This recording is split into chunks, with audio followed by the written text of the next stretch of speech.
MPSC म्हणलं की आता जसा माझा दम भरला आहे बोलताना तसा दम माझा अगोदर भरायचा.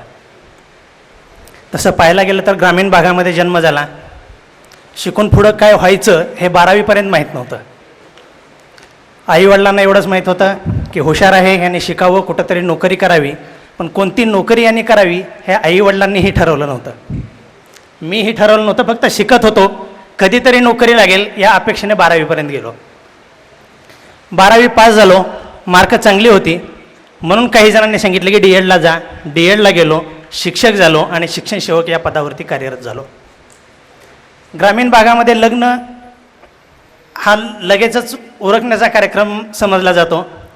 नोकरी झाली आणि 1-2 वर्ष संपतात ना संपतात तोपर्यंत मुली वगैरे पाहायला सुरुवात होते. माझी काही अडचण नव्हती, कारण पुढची MPSC करायची हे मला माहीतच नव्हतं. त्याच्यामुळे मी ही तयारी दर्शवली. लग्न झालं.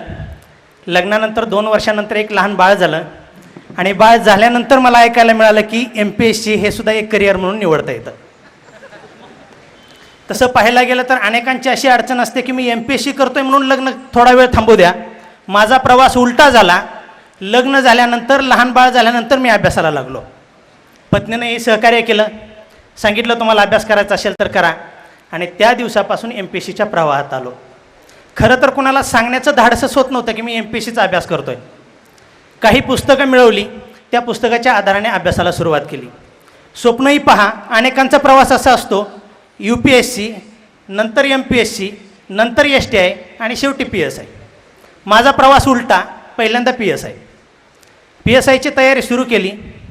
पहिल्याच प्रयत्नामध्ये मी मुख्य परीक्षेपर्यंत गेलो, मात्र मुख्य परीक्षेला मी फेल झालो.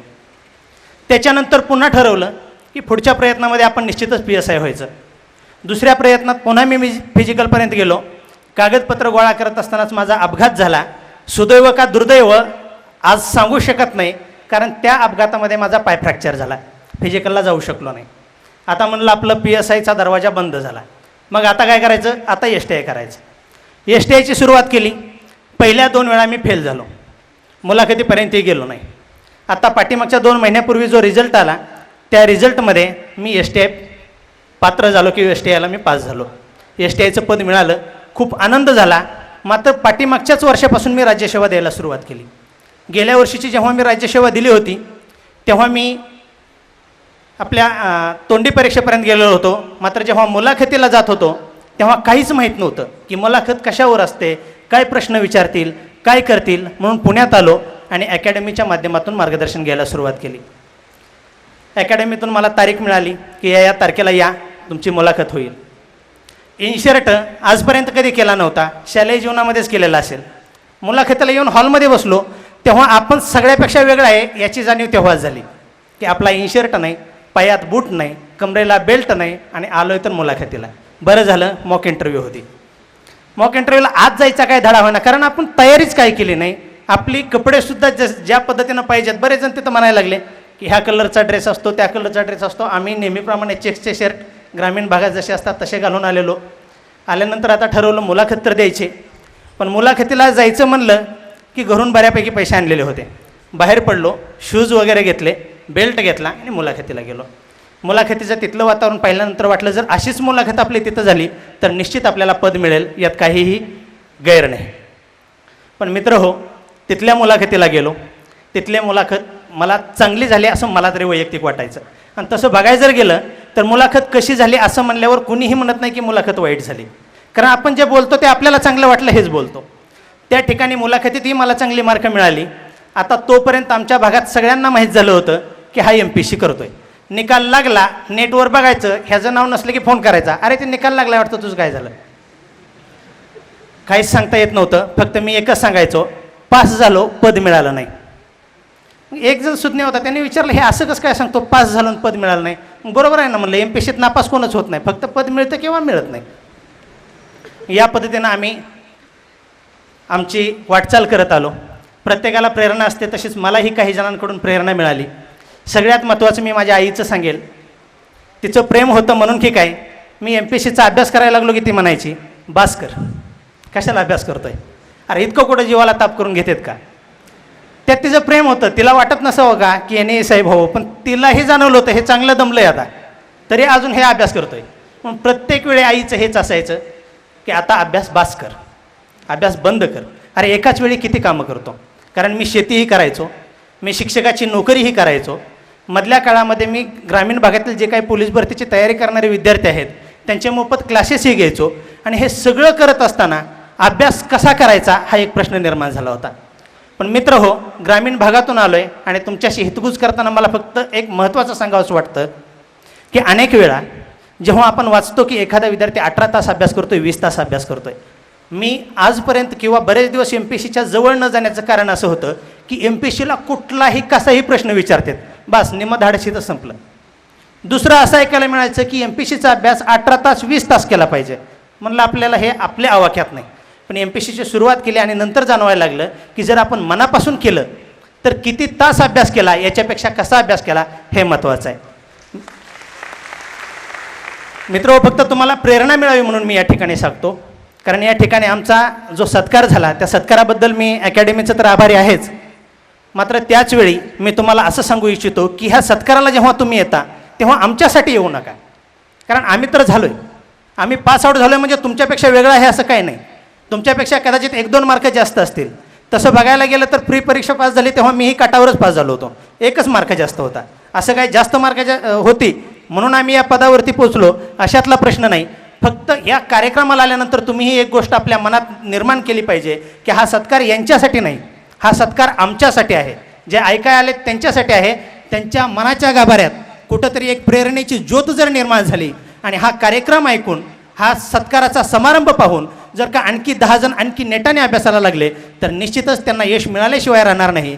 कारण MPSC अवघड आहे पण अशक्य नाही. आणि जे अशक्य नसतं ते माणसाच्या हाती असतं, आपल्या प्रयत्नाच्या हाती असतं. मित्र हो, दुसरी गोष्ट सांगायची म्हणलं तर मी 5 वर्ष अभ्यास करत होतो. मात्र 5 वर्ष अभ्यास करत असताना जसं मी तुम्हाला आता सांगितलं, शेतीही करायचो, नोकरी करायचो, पोलीस भरतीचे मोफत काही क्लासेसही घ्यायचो, काही ठिकाणी व्याख्यानांना जायचो, पण मला यश काय मिळत नव्हतं. गेल्या वर्षी जे मी तुम्हाला सांगितलं की मुलाखतीचा रिझल्ट आला त्यावेळी मला पद मिळालं नाही. बऱ्याचशा वेळा असं सांगितलं जातं की माझा मुलाखतीत अन्याय झाला, माझ्यावरती मुलाखतीत कमी मार्क मिळाली. मात्र मी प्रामाणिकपणे मान्य करतो की त्यावेळी जे मला पद मिळालं नव्हतं त्यात मुलाखत घेणाऱ्यांची काही चूक नव्हती. मुलाखतीत मला खूप चांगले गुण मिळाले होते, चांगले मार्क्स मिळाले होते. मात्र मी अपयशी झालो होतो ते माझ्याच चुकीमुळे. एका विषयात मला फक्त 56 मार्क मिळाले होते, त्याच्यामुळं मला त्या ठिकाणी अपयश स्वीकारावं लागलं होतं. मात्र त्यावेळी अनेकांनी जेव्हा विचारलं, मुलाखत देऊन येईपर्यंत वातावरण खूप होतं किंवा यांनी DYSPची, कोण सांगतं BDOची दिली, DYSPची मुलाखत देऊन आलो, डेप्युटी कलेक्टरची मुलाखत देऊन आलो. निकाल झाला आणि तोंडावरती आपटल्यानंतर मात्र प्रत्येकाने विचारायला सुरुवात केली, काय झालं तुझं, झाला का पास? कारण पास झालेल्यांचे पेपरला येतात फोटो, ह्याचा काय फोटो नाही. म्हणजे हा नापास झाला हे आधीच माहीत आहे, ह्याला पद मिळालं नाही हेही माहीत आहे, पण विचारायचं झाला का नाही. आणि मग अनेकांनी उपदेश करायला सुरुवात केली, अरे लग्न झाल्यावर कुठे MPSC करतात का, हे शक्य आहे का, त्याला खूप वेळ द्यावा लागतो. आणि त्या दिवशी मी ठरवलं की आता मात्र पोस्ट घेतल्याशिवाय माघारी घ्यायची नाही. आणि त्या मुलाखतीच्या दुसऱ्या दिवशी अभ्यासाला लागलो. तो या मुलाखतीचा निकाल लागेपर्यंत अभ्यासच बंद केला नाही. फक्त एकच सातत्य होतं. सगळ्यात महत्त्वाची आणखी एक गोष्ट सांगायची की मी 10 तास कधीच अभ्यास केला नाही, एकाही दिवशी केला नाही, 9 तास केला नाही, 8 तास केला नाही. मात्र तरीसुद्धा मला हे पद मिळालं. त्याचं कारण असं होतं की मी सातत्य ठेवलं होतं. माझा आठवड्यातून कदाचित एखादाच दिवस असा जात असेल, जाहिरात असो नाही तर नसो, वेळ मिळाला की अभ्यास सुरू करायचा. 10 ते 5 नोकरी, 5 ते 7 मोफत पोलीस मार्गदर्शन, 7 वाजल्यानंतर घरी यायचं, फ्रेश व्हायचं, जेवण करायचं आणि तिथून पुढं आमचा अभ्यास सुरू व्हायचा. तो रात्रीच्या 2 वाजेपर्यंत, कधी 1 वाजेपर्यंत, कधी 12 वाजेपर्यंत. म्हणजे आपल्या मनात नाही, ज्यावेळी आपलं शरीर थकल, झोप लागल त्यावेळी पुस्तक तसंच पडायचं, पुन्हा झोपेतून उठायची मात्र माझी खूप मोठी चूक असायची. कारण मी जवळजवळ 7-8 वाजेपर्यंत झोपेतच असायचो. पण हा जो दिनक्रम चालू होता त्याच्यामुळे माझा अभ्यास शक्यतो कुणाला बघायला मिळत नव्हता, कारण मी रात्रीचा अभ्यास करायचो. आणि त्याचा परिणाम असा झाला की मी जे सातत्य ठेवलं त्या सातत्याच्या आधारावरतीच मी या ठिकाणी तुमच्या समोर येऊ शकलो, BDOचं पद मिळवू शकलो. मित्र, मुलाखतीची अनेक वेळा आपल्याला भीती वाटते. फक्त मला एकच सरांनी सांगितलं होतं की मुलाखतीला जाताना तू आहे असं तुला सादर कर, बस तेवढंच वाक्य ध्यानात ठेवलेलं. माझ्या शाळेचा पट मित्र हो फक्त 21 होता, त्यात माझी काहीच चूक नाही. पण बऱ्याचशा वेळा विचारल्यानंतर त्यात अपमान वाटायचा, 21 पट कसा, आणि मला तोच प्रश्न योगायोगाने तिथं विचारला गेला, कारण ते पट पडताळणी वगैरे सुरू झालेल्या होत्या. तुमच्या शाळेचा पट किती? म्हणलं 21. शाळा कितवीपर्यंत? 1 ते 4. 4 वर्गाचं मिळून 21 पट. हां, फक्त 21 पट. त्यातून त्या पॅनलमध्ये जे 1 जण होते त्यांनी मला खोटं बोलायची संधी दिली. अहो, कदाचित तुमच्या एका वर्गाचा पट 21 असेल. नाही म्हणलं सर, माझ्या 4ही वर्गाचा पट 21 आहे. पॅनलमधल्या दुसऱ्या व्यक्तीने विचारलं, कशामुळं? तुमच्या शिक्षणाचा दर्जा चांगला नाही का? म्हणलं सर, शिक्षणाचा दर्जा चांगला आहे, मात्र शासनाने 2 किलोमीटरच्या आतमध्ये शाळा काढायच्या ठरवल्या. ही एका वस्तीवरची शाळा आहे. वस्तीवरती एकूण पट जेवढा आहे तेवढा माझ्या शाळेत येतो. एकही विद्यार्थी दुसऱ्या शाळेमध्ये जात नाही. एवढं म्हणल्यानंतर त्यांनी पुढचा प्रश्न मला असा विचारला की शिक्षणाचा दर्जा खूप ढासळत चालला आहे, तुमचं काय मत आहे? कारण शिक्षक आहे म्हणल्यानंतर त्याच्यावरती प्रश्न यायला सुरुवात झाली. मात्र मला माहीत होतं की खरंच शिक्षणाचा दर्जा ढासळत नाही. शिक्षक या नात्याने मी पहिल्यापासून मला जाणवतं आहे की प्रत्येक शिक्षक या 10 वर्षाच्या काळामध्ये अगदी तळमळीनं काम करतो आहे. चांगल्या पद्धतीने झेडपीची गुणवत्ता वाढली. त्याच्यामुळे जेव्हा मला पॅनलमधून हा प्रश्न आला तेव्हा माझ्या तोंडातून सहजपणे गेलं की सर, बरं झालं मला हा प्रश्न विचारला, कारण मला हे सांगायचंच होतं की आज प्राथमिक शाळांची गुणवत्ता खूप चांगली आहे. पाठीमागच्या 10 वर्षापासून गुणवत्ता वाढत चालली, मात्र जेवढी गुणवत्ता पाहिजे तेवढ्या गुणवत्तेपर्यंत आपण गेलेलो नाही आणि तिथपर्यंत आमचे शिक्षक बांधव निश्चित जातील याची मला खात्री आहे. एवढं म्हणल्यानंतर पुढचा प्रश्न विचारला, आता तुम्ही तर या प्रशासकीय पदावरती येणार आणि तुम्ही कशी काय हमी देता?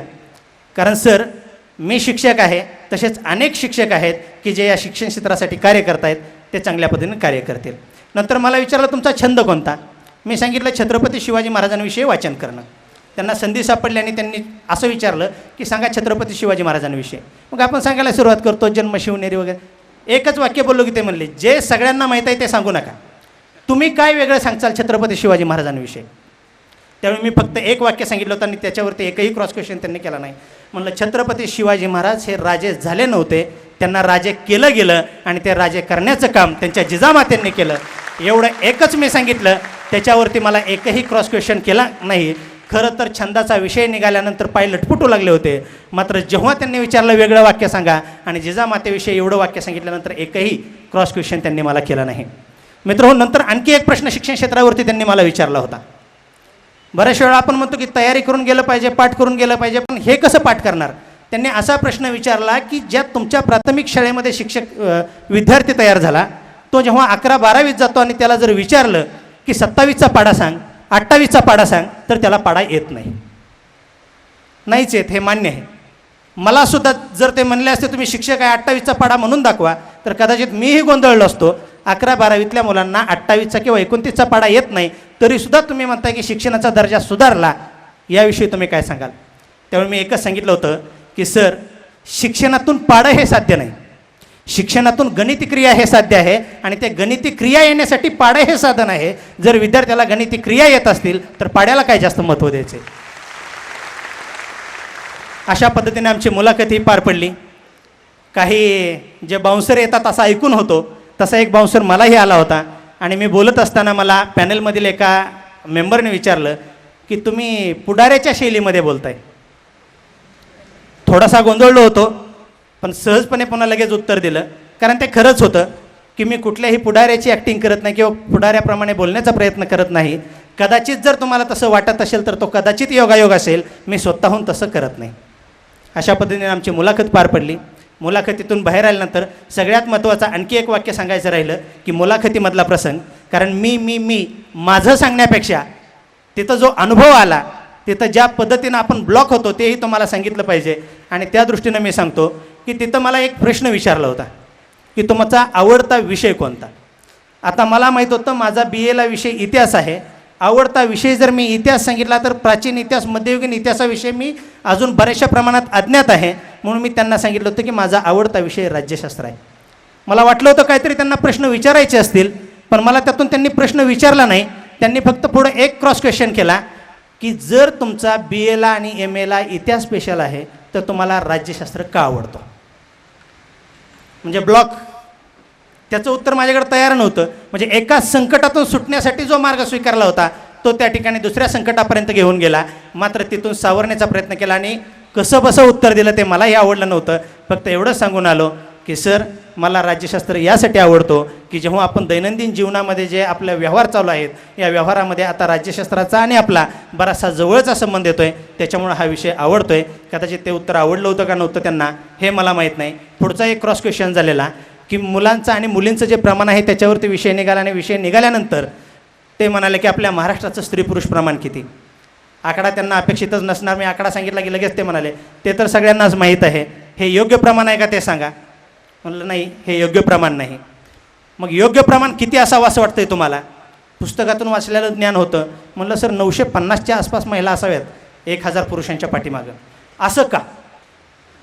1000 पुरुष असल्यावर 950च महिला का? आता मी वाचलेलं होतं म्हणून मी उत्तर दिलं होतं, पण का हे मला माहीत नव्हतं. त्याच्यामुळे मी त्यांना स्पष्टपणे सांगितलं सर मला याचं उत्तर माहीत नाही.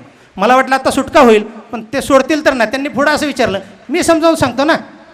1000 मुलं आहेत आणि 950 मुली तुम्ही पाहिजेत म्हणताय. मग 950 जर का मुली आणि 1000 मुलं असले तर 50 मुलाची लग्न लावायची कशी? माझ्याकडे याचीही उत्तरं नव्हती. म्हणलं सर सॉरी मला याविषयी माहीत नाही. मात्र तरीही ते म्हणायचे पण मी समजून सांगतोय ना. 950 का म्हणताय तुम्ही? हे चुकीचं आहे 950. पण आता म्हणलं आता गाडी मागं घेणं बी सोपं नाही.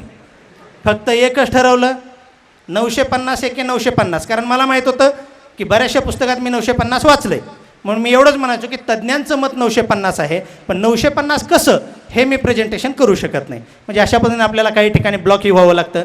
फक्त मित्र हो, शेवटी जाता जाता एवढं सांगेन की पुस्तकांची योग्य निवड, वेळेचं योग्य नियोजन, जिद्द चिकाटी मागा सरांनी सांगितल्याप्रमाणे सगळ्याकडेच असते. कारण प्रत्येकालाच अधिकारी व्हायचं म्हणून ते अभ्यासाला लागलेले असतात, झपाटलेले असतात. फक्त आपलं चुकतं कुठं तर वेळेचं नियोजन आपण करत नाही. आपण किती तास अभ्यास केला हे मोजतो, पण आपण किती पानात चांगल्या पद्धतीनं वाचलेले आहेत, त्या पानात आपल्याला अडचणी आल्यात का याची कधी विचार करत नाही. आणि त्याच्यामुळं आपण तिथं कुठंतरी आपल्याला प्रश्नपत्रिकेत प्रश्न आल्यानंतर वाटतं की हा वाचलाय पण त्याचं उत्तर निश्चित काय हे आपल्याला माहीत नसतं. सगळ्यात महत्त्वाची आणखी एक बाब सांगेन की पुस्तकं निवडत असताना आता अगोदर मला असं कोण विचारत नव्हतं सर की पुस्तकं कुठली वापरू. कारण मला तरी कुठं यश मिळालं होतं. यश मिळत नाही तोपर्यंत आपल्याला किंमत नसते. यश मिळाल्यानंतर किंमत येते. ही किंमत माणसाला नसते, त्याने मिळवलेल्या यशाला असते. हे मात्र आपण निश्चितपणे लक्षात ठेवलं पाहिजे. आता काही जण आवर्जून विचारतात की सर आम्ही कुठली पुस्तकं वाचू. मी कधीच चुकीची पुस्तकं कोणाला सांगण्याचं धाडस केलं नाही. आपल्याला माहीत नसलं तर निश्चितपणे सांगायचं की मी ही पुस्तकं वाचलेत. मात्र एका पुस्तकाच्या बाबतीत मी प्रत्येकाला आवर्जून सांगतो. काही जण म्हणतात मुख्यची तयारी आजपासून करतो. सर मी आवर्जून तिथं सांगतो की पेपर 2ची फक्त आत्ता तयारी करून ठेवा. बाकीच्या पेपरची काय अवस्था गेल्या मेन लांबची झाली होती ते आम्हाला माहीत आहे. पण जर तुम्हाला आजपासून मेनची तयारी करायची असेल तर पेपर 2ची तयारी करा. आणि त्यासाठी पुस्तक आहे ते तुकाराम जाधव सरांचं. आम्ही बसल्या बसल्या आमच्यात एक मित्र आहे सर, आम्ही तिघं चौघजण अभ्यास करायचो. त्यांनी सहज असा बोलत बोलत म्हणला अध्यात्माचा अभ्यास करायचा असेल तर भगवद्गीता वाचा. अध्यात्माचा अभ्यास करायचा असेल तर भगवद्गीता वाचा. अध्यात्मातून लोकप्रबोधन करायचं असेल तर तुकारामांची अभंगवाणी वाचा. आणि राज्यशास्त्राचा अभ्यास करायचा असेल तर या तुकारामांची राज्यघटना आणि राज्यपद्धती वाचा. म्हणजे ते कवी होते, ते त्या पद्धतीने लिहायचे, चालायचं त्यांचं. आणि त्यांनी आम्हाला सांगितलेली आता बराच वेळ मी आठवून ते आठवलं की माझा मित्र असा म्हणायचा. आणि आत्तासुद्धा कुठलं पुस्तक जर विचारलं तर मी निश्चितपणे आणि आपण सर्वजणच या पेपर 2च्या बाबतीत मात्र ठामपणे सांगू शकतो. मात्र दुसरी विनंती सरांना करावीशी वाटते की पेपर 3मध्ये आम्ही बरेच जण अपयशी झालो होतो सर. कारण काय समजलं नाही, अभ्यास काय कमी नव्हता. मात्र बऱ्याच जणांच्या दांड्या, सगळ्यात महत्त्वाचं म्हणजे मी अभिमानाने इथं जरी बोलत असलो मला 61 मार्क होती. कास्टमध्ये होतो, 40%च्या अटीनं 60 मार्क, पहिल्या कीनुसार 61 मार्क. आणि दररोज झोपेतनं जर का थोडी जाग आली ना वाटायचं त्याचं काय होईल. 3रा पेपर सगळं चांगलं चाललं आहे, पण जर 3ऱ्या पेपरमध्ये जर का 2-4 मार्क कमी झाली तर पुन्हा एकदा पहिल्यापासून सुरुवात करावी लागेल. मित्र हो, पहिल्यापासून सुरुवात करणं पहिले 1-2 वर्ष ठीक आहे. पुढं इतका त्रास होतो. एक दिवशी मी इथून पुण्यातून फोन करून बायकोला सांगितले जेवढे पुस्तकं दिसतील तेवढे बांधून ठेव. पेपर अवघड गेला, पास होणार नाही खात्री पटली. मग किती दिवस करायचं, दमल्यासारखं व्हायचं. पण व्यसन लागलं. व्यसन असं लागलं की घरी गेलो, बायकोने काय बांधून ठेवलेलं नसायचं. त्यांना माहीत होतं हे प्रत्येक वेळी असंच म्हणते, पुन्हा लगेच सोडतंय. त्याच्यामुळं दररोज अभ्यास तर चालूच होता, पण घरी गेल्यानंतर पुन्हा व्यसन असं असायचं की 7 वाजता घरी आलो पोलीस भरतीचं मार्गदर्शन घेऊन की काय करायचं. सवयच लागलेली. 7 वाजता आला म्हणलं की हातपाय वगैरे धुयचे, पुस्तक उघडायचं. पुन्हा पुस्तकं उघडायला सुरुवात झाली. मित्र फक्त खचू नका. सुभाषचंद्र बोस यांचं एक वाक्य आहे, जटू तुटू फुटू पण हटू नाही. जोपर्यंत आपण आपल्या मनाशी बाळगतोय की आमचं काहीही होऊ द्या, एज बार होईपर्यंत परीक्षा देणार. आणि मी निश्चितच एज बारची कोणावर वेळ येऊ नये ही मी या ठिकाणी परमेश्वरचरणी प्रार्थना करतो. खरंच एज बारची वेळसुद्धा येत नाही. जर नियोजनाने आपण अभ्यास केला तर तुम्ही निश्चितपणे यशस्वी व्हाल. निश्चितपणे तुम्ही वेळेचं नियोजन करा आणि त्या नियोजनाप्रमाणे अभ्यास करा.